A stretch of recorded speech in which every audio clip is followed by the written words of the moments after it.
Hello, this is Dr. Grande. Today's question is, can I analyze the case of Todd and Carole Garton? Just a reminder, I'm not diagnosing anybody in this video. I'm only speculating about what could be happening in a situation like this. If you enjoyed this video, please like it, subscribe to my channel, and consider supporting me on Patreon. I will put the link to Patreon in the description for this video. First, I'll look at the background of this case. I'll move to the timeline of the crimes, then offer my analysis. Todd Garton was born in 1970. He grew up in Northern California. When he was 16, his family moved to Portland, Oregon. After arriving there, Todd started his own band. He was highly creative and described as someone who had a lot of ideas, few of which were good. He engaged in a good deal of reckless and impulsive behavior. He was always taking chances and looking for excitement and adventure. Todd met a woman named Lynn Ossen in high school. They dated for a while, but when she was suspended from high school, Todd did not see her a lot.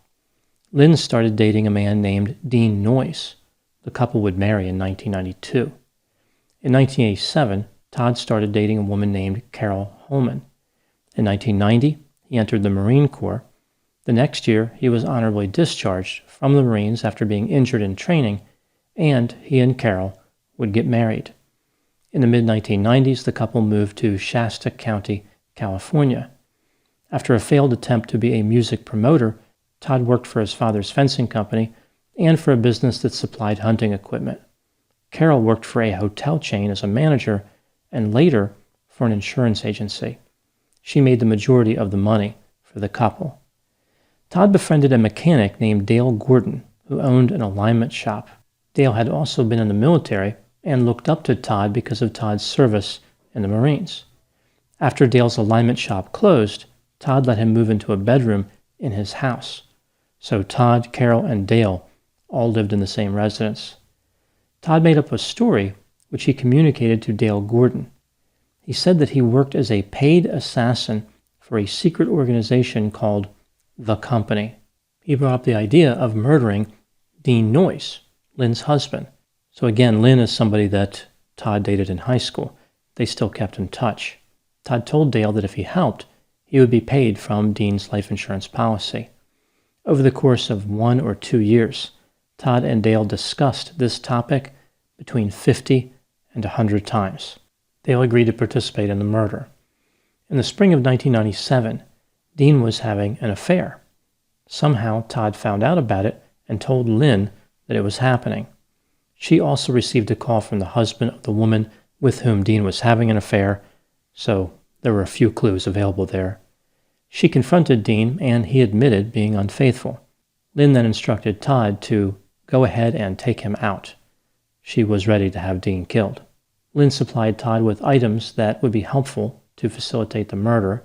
For example, she sent him photographs of Dean, the keys to his vehicle and to their house, information about an upcoming trip to San Francisco that Dean was going to make, and information about where he parked after work.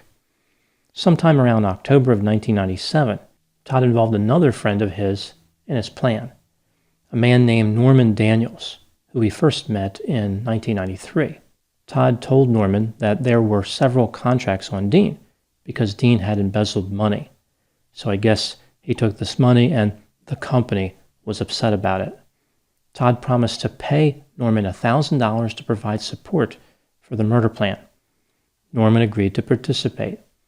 The original plan was to kill Dean when he was on that trip to San Francisco, but the trip was canceled.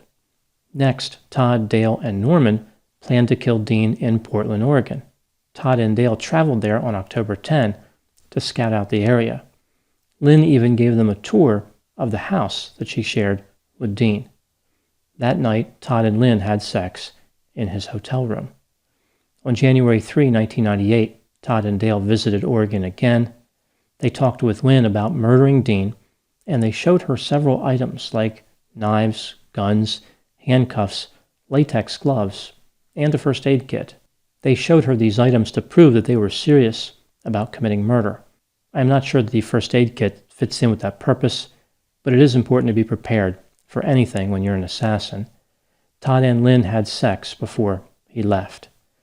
On February 6, 1998, Todd, Dale, and Norman drove to Oregon, bringing with them radios, firearms, handcuffs, and latex gloves. Their intent was to kill Dean in a parking garage.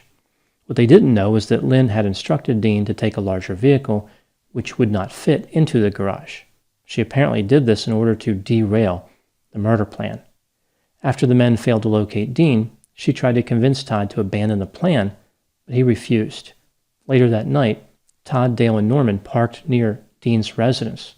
They walked up to the house with the intent of killing Dean, but Todd was unable to open the door. They returned to their vehicles and left. I can picture Todd turning to his conspirators once he realized the door was locked and saying, "So, anybody have any ideas what we should do tonight?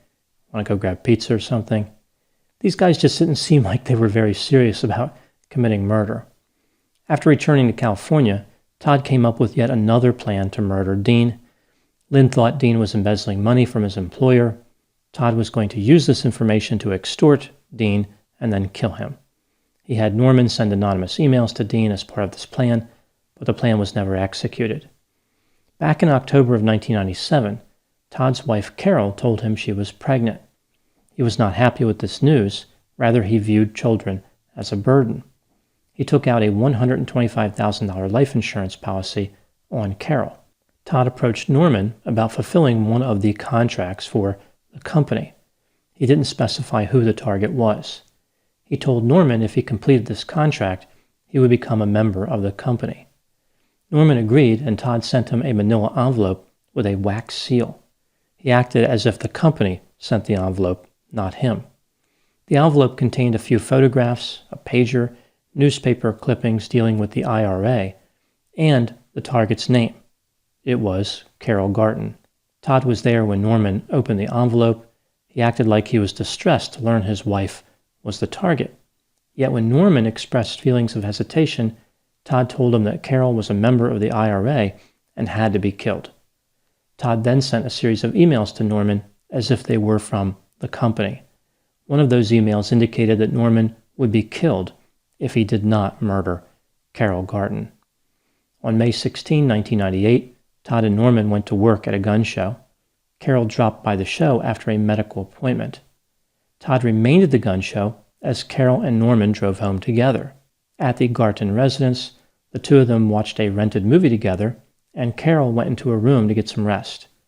Norman returned the video to the movie rental business, went back to the house, walked into Carole's bedroom, and shot her 5 times with a revolver. She would not survive. He then drove the Garton's Jeep to a nearby parking lot and abandoned the vehicle. After this, Dale Gordon and his girlfriend arrived at the Garton residence, followed by Todd a few minutes later. Todd discovered the body and told Dale to call 911. Initially, the police believed Todd was a good suspect, but his alibi checked out.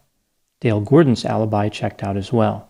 The police turned their attention to Norman Daniels, as he had traveled home with Carole from that gun show. They interviewed him, and he quickly confessed. He said he murdered Carole because he was jealous. Later, he told the police about the company.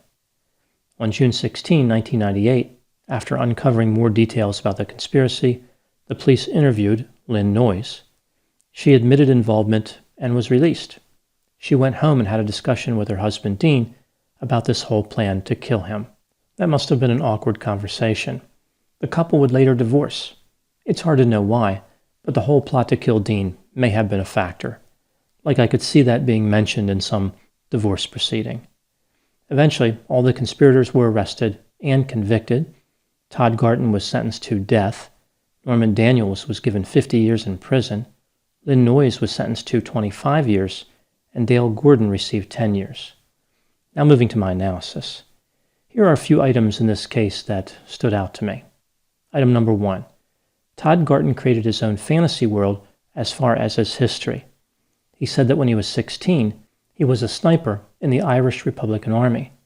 He ended up there after stealing a credit card and flying to Northern Ireland.